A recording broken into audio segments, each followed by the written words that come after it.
Adventures by Morse. Carlton E. Morse presents The City of the Dead, featuring Captain Friday. If you like high adventure, come with me. If you like the stealth of intrigue, come with me. If you like blood and thunder, come with me. Midnight, on the third night in the old abandoned graveyard, better known as the City of the Dead. A melancholy silence has settled on the cottage of Mayor Joshua Friday, lifelong caretaker of the old cemetery. Jimmy Parker, a prisoner, sleeps uneasily in one bedroom. His girlfriend, Phyllis Carroll, lies in a bed before the flickering embers of the dying front room fire. The knife wound in her back breaks her light breathing with barely audible moans. Dr. Tooner is sleeping heavily on the lounge, ready to attend her at an instant notice. The mayor and his son, Captain Friday, private investigator, occupy the double bed in the bedroom assigned to Miss Carroll before she was stabbed. Earlier this evening, but let Captain Friday tell it. Earlier in the evening, a skeleton had suddenly been thrust through the front door to collapse on the rug almost at Phyllis Carroll's feet. It was a skeleton neatly wired together, joint by joint. Around its spinal column was fastened a message which said, "I have come out of the grave, marked Theodore Beverly, but I do not belong in his grave. I am not his skeleton." Theodore Beverly was Miss Carroll's grandfather and was supposedly buried in the City of the Dead 14 years ago. He likewise had buried $500,000 worth of black pearls in the City of the Dead before he died and left instructions where to find them in papers received by his granddaughter on her 20th birthday. Yes, that's why Jimmy Parker and I came down to the old cemetery here. And now this skeleton has come up out of my grandfather's grave to tell me that he is not my grandfather and should not have been buried in my grandfather Beverly's tomb. Yes, well, Miss Carroll went all to pieces over the presence of the skeleton, and it had taken several hours to get the household settled down for the night and to lay the skeleton out decently in the shed at the rear of the house. Finally, a semblance of quiet had descended upon the house, and its occupants had retired to their rest. And so came midnight. Oh. Shoulder hurting you, Miss Carroll? Oh, I'm sorry, Dr. Tooner. I didn't mean to awaken you. You didn't. It was that caterwauling outside. I was just dropping off to sleep when it began. Why do you suppose it does that? Makes that awful noise. Captain Friday swears it's human. Don't worry about old Clawfoot. You feel feverish? No, just uncomfortable. Let's see. Open your mouth. And put the thermometer under your tongue. There. Have you slept at all? Mm-mm. Why, Tunkett, didn't you say so? I'd have given you something. How was I to know you were awake when you lay there still as a log? Mm-hmm. Here, now, hold your tongue still. I'll do the talking. You haven't been worrying, have you? Mm-hmm. Didn't I tell you not to talk? Here, let me have that thermometer. And just a mite of fever. Not enough to keep you awake. I'm going to give you a sleeping powder and tuck you in. I want you to go to sleep. I'll try. Now, what in Tunkett's that? Oh, that came from Jimmy's room. Hi! Hi out there! What's the matter? Is Phyllis all right? What's the matter with you, Parker? I can't sleep. I heard someone talking. Is Phyllis worse? No, Phyllis is not worse. She's trying to get some sleep. Look here, Doctor. Let me out of this room. Let me sit beside her the rest of the night. I won't run off.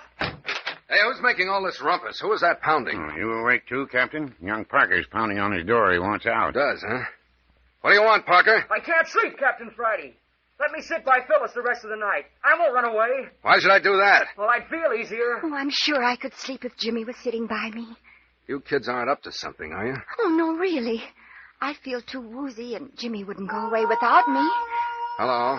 Old Clawfoot's out again tonight. Yeah, he's been around for the last hour, up to some new devilment, I suppose. Aren't you going to let me out? All right. Come on out.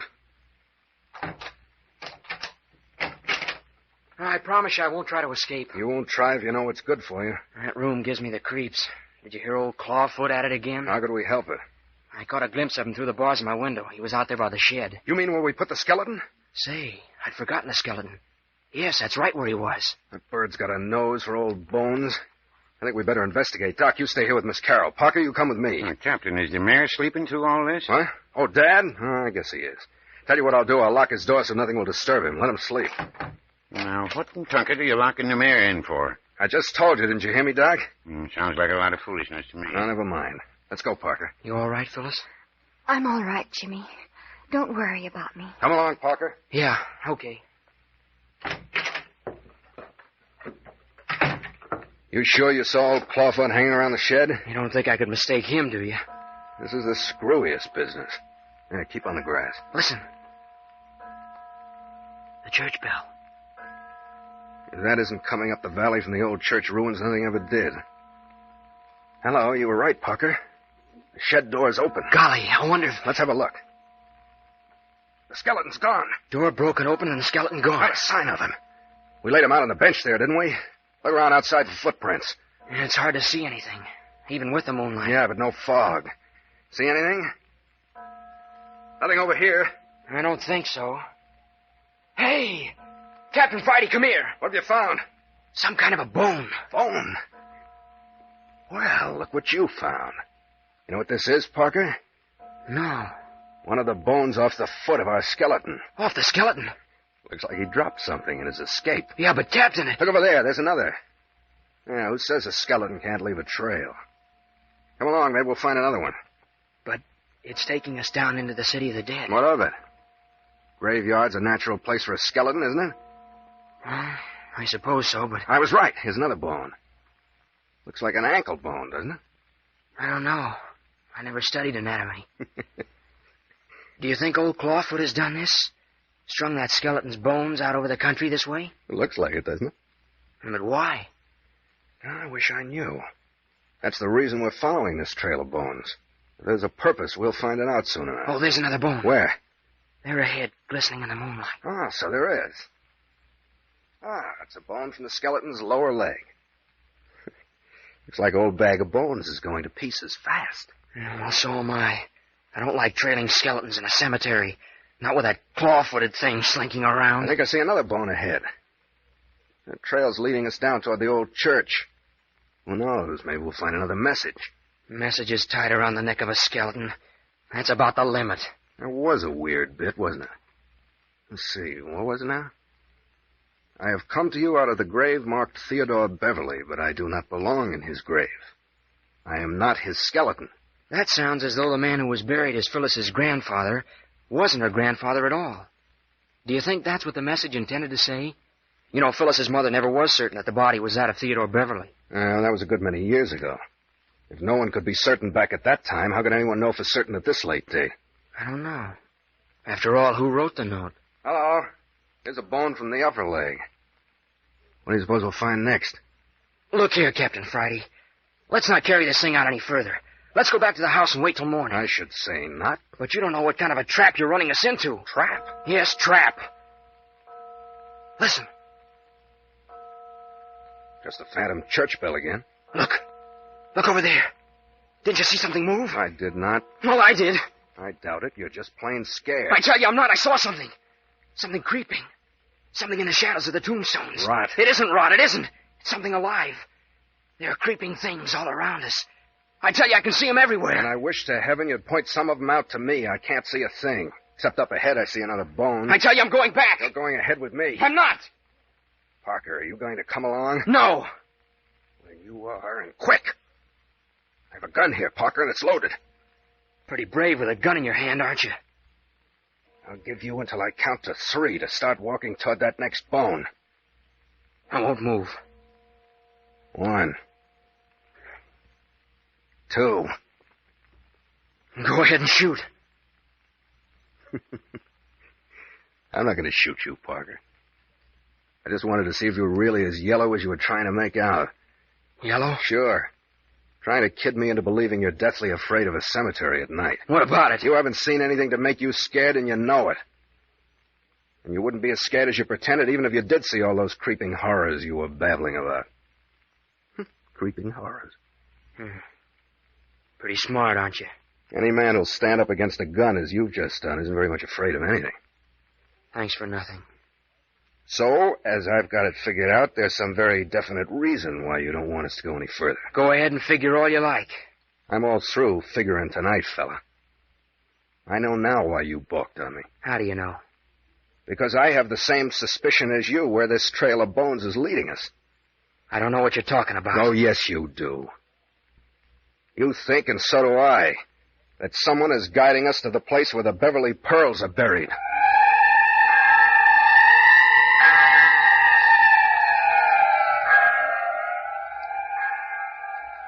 What is this trail of bones? This search for a king's ransom in pearls? What are these messages from the grave? If the skeleton in the grave of Miss Carroll's grandfather is not her grandfather, then who is it? And where is Grandfather Beverly, supposedly for so long at his rest? And why... But more in just a moment.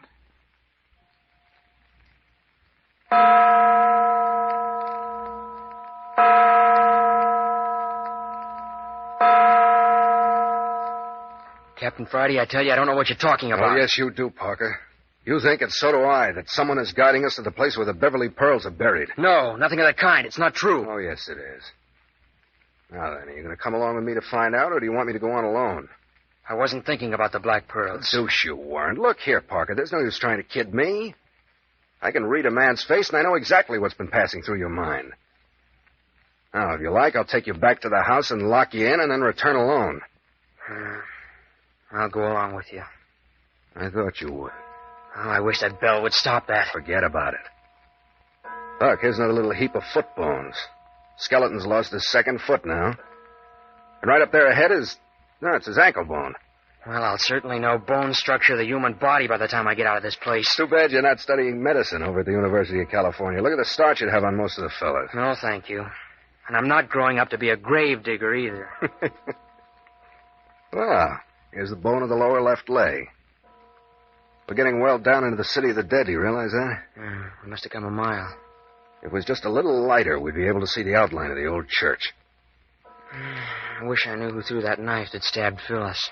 A number of things I'd like to know. For instance, I'd give a half share in the Rockefeller Foundation to know how come Lammy Fink was scared to death. And who burned down Lammy's shack.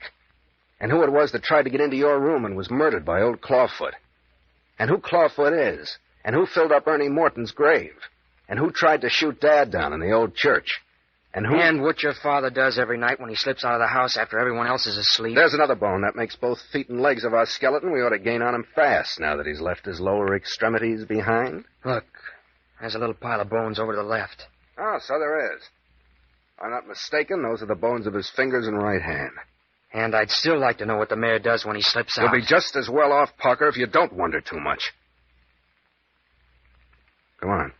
Well, we'd probably find out a lot about this mystery if we did know. I'll tend to that end of the matter. Well, there's the bones of the left hand in a nice little pile. Wonder what's become of old Clawfoot himself. Certainly made himself absent since we come out of the house. He's a little like the pink flea. Here one moment and where the next. Well, anyway, your father won't be out tonight, seeing you locked him in before we left. Let the mayor alone. Oh, we must be getting near the end of the trail. There's the two forearms of our skeleton together. Look here, Captain Friday. What do you really expect to find at the end of this trail? I don't know. But I wouldn't be surprised if it were the pearls. Though why in the deuce anyone would want to give the secret away, I don't know. No one knows where the pearls are hidden but Phyllis and myself. Well, if you knew, why didn't you dig them up the first night, the night you were taken prisoners by the mayor and Doc Tooner? Well... You certainly did some digging. The blisters on your hands show that. Oh, I dug all right. Well, did you find anything? I guess I miscalculated in the dark. Did you dig in just one grave? I didn't say I opened a grave. Well, then, did you dig in just one spot? Yeah. Why did you give up so easily? Well, we thought we heard someone moving around in the city of the dead, and Phyllis got scared. She wouldn't let me try a second time. Heard someone, huh? Did you see anyone? Just shadows. We couldn't be sure it was anyone. Phyllis was nervous about being down here anyway, and you can't blame her. No, I suppose not. Then what happened? Well, there's some more bones, Captain. Oh, good. The two upper arms. We must be getting close. There isn't a heck of a lot left to this skeleton. Now, go on. What happened after Miss Carroll insisted that you leave the city of the dead? We went back to the car, which we left on the road outside the city of the dead above the mayor's cottage. Didn't you fill up the grave? You mean the hole, don't you? Yes. Didn't you fill up the hole you dug? No. We left in kind of a hurry. Then my cue is to look for the excavation. A lot of good it'll do you. Why do you say that? Because I've seen the spot since, and it's been filled up. It has. You certain? Yeah, I know it has. When did you have the opportunity of investigating? You've been locked up since that night. And I saw the place the day you took me down into the city of the dead and discovered that Ernie Morton's grave had been opened. Oh, so that's it. Look. Look there. Well, ain't that something? Our skeleton has had the audacity to leave his pelvis bone lying right out in the open. I suppose we'll find a trail of ribs and vertebrae scattered along ahead of us next. I suppose so. By George, Parker, why didn't I think of it before? I know where we're headed for. Yeah? Where? I'll bet you money this trail is going to lead us directly to Ernie Morton's grave. Oh, you don't say. I most certainly do say. I'll be a mighty disappointed man if I don't find the grinning skull of our friend the skeleton perched on Ernie Morton's headstone. There's a couple of ribs. 2 more of them down there about 20 yards. Good enough. We'll be in sight of Ernie's grave in a few minutes now. Well, what will you do if the trail does end there? We'll sit down and keep guard until morning, and then first thing after breakfast, we'll reopen that grave. There must be something buried there. All the activity seems to center around the place. Well, if you're going to do it by daylight... Shut up, Parker. I hear something. What is it? Shh, listen. Someone's digging over there. Not a word now. Follow me. Yeah. We'll sneak up on the grave robber. Keep down in the shadows of the headstone. I can see his outline. Be careful, he'll hear you. Look. Look there on the headstone. The skull. The skull of our skeleton. The end of the trail. And it is Ernie Morton's grave. Oh, if that fellow would turn around, I'd be able to see his face in the moonlight. Look. Look. Now you can see who it is.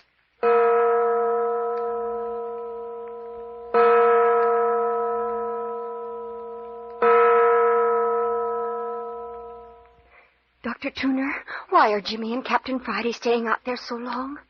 Do you think anything's happened? No, you don't need to worry about them. Captain Friday can take care of himself, and young Parker. But they were just going out to examine the shed, and they've been gone almost an hour. And then you just settle down there and go to sleep. Hasn't that powder I gave you made you drowsy? Yes, but I keep thinking...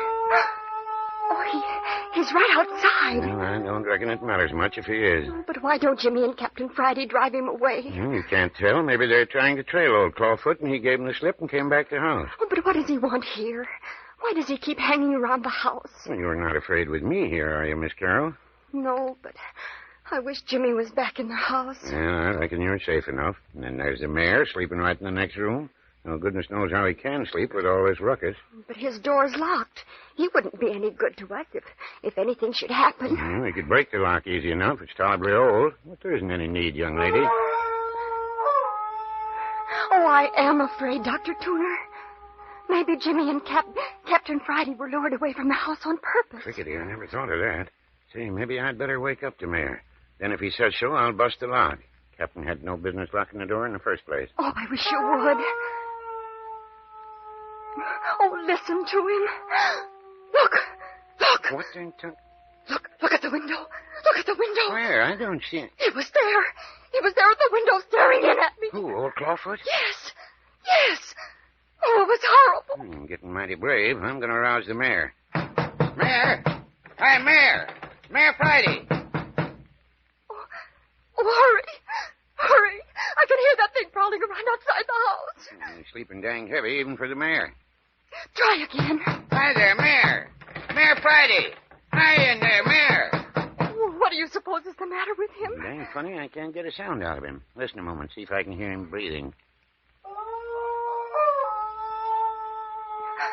Oh, what do you suppose makes him do that? I can't hear the mayor at all. That's funny, too, because he always snores like a foghorn when he's sleeping heavily. You don't suppose something has happened to him, too, do you? What could happen to a man in there? The windows are barred and the door's been locked ever since Captain Friday left. But the windows were barred and the door was locked when someone stabbed me. Oh, Savant, I wonder if the mayor's been stabbed. I'm going to open that door. Oh, yes, please. I think you ought to. Oh, Dr. Tuner, I'm so frightened. You got me going now. He's at the window again. He's at the window. Oh, make him go away. Well, what do you want me to do? Wave the tablecloth at him? Now, you keep still. I can't do more than one thing at a time, and I'm going to see what's happened to the mayor. Oh, all right. Don't look at the window if he frightens you. Oh, I can't help it. What are you going to do with that chair? I'm going to break in the mayor's door. I wished I had a gun. I'd take a pop at that thing. That'd burn his wailing anyway. Oh, please hurry with the door. What are you doing now? I'm moving the other furniture back so I can get a good swing. Now then, we'll see how strong that lock is. Stouter than I thought. You've broken the leg off the chair. Blast the chair. She's giving away. There she is. Is he in there? Is he all right, Dr. Tuner? It's blacker than Sam Scratch in here. Where's the mayor's flashlight? They're on the table. Yeah, now we'll know in about a half a minute what's what. Doctor? Dr. Tuner? What's the matter? What's happened in there? Oh, Dr. Tuner! Dr. Tuner! He ain't here. The mayor ain't any place in that room. He's not there. Not hiding her hair of him. Oh, but... Oh, are you sure? Of course I'm sure. I even looked under the bed for the body. Oh, but how did he get out?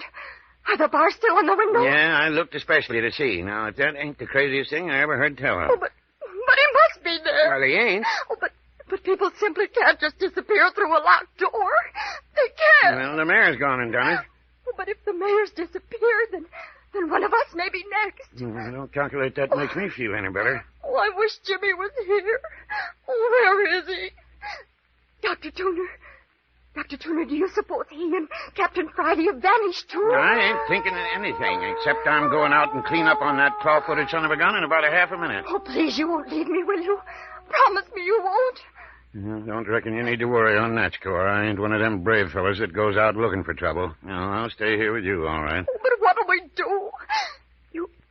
You don't suppose that thing... What thing? Well, whatever it was that got the mayor... You don't think it's still in the house, do you? Well, how should I know? I don't even know that the mayor's been got. Well, if something hasn't got him, then what has become of him? Does your imagination always work overtime this way? A fella could get the creeps just sitting listening to you imagining things. Oh, I'm sorry if I'm acting badly, but nothing like this ever happened to me before. Well, it doesn't happen to me every day either, thank heaven. If that thing outside the door would only go away, I wouldn't feel this way, but... Dr. Tuner, look. Look at the front door. It's opening. Gosh sakes, I forgot to lock it. Oh, hurry. Lean against it. Oh, hold it shut. Don't let him get it open. I've got it. If I can push it shut, Who's out there? Oh, can't you hold it? Can't you hold it? I'm trying my dangest. Whoever's on the other side of that door is as strong as an ox. Oh, it's the claw-footed phantom. You mustn't let him get in. You mustn't.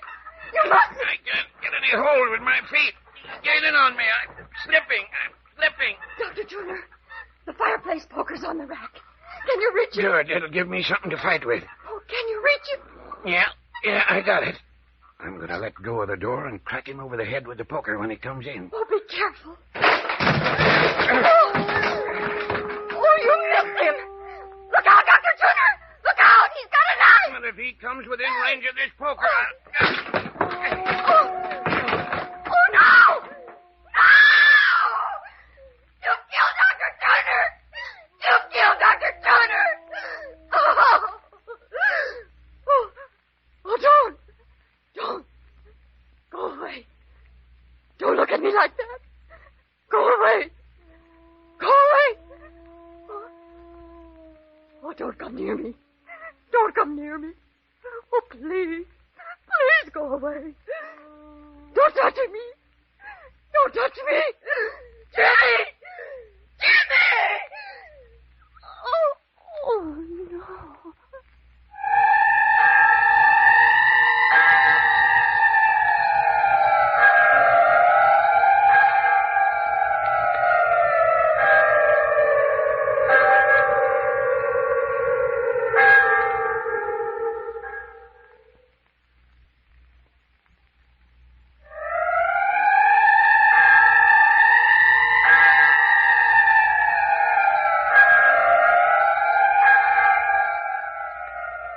The terror of old Clawfoot has descended on the old caretaker's cottage.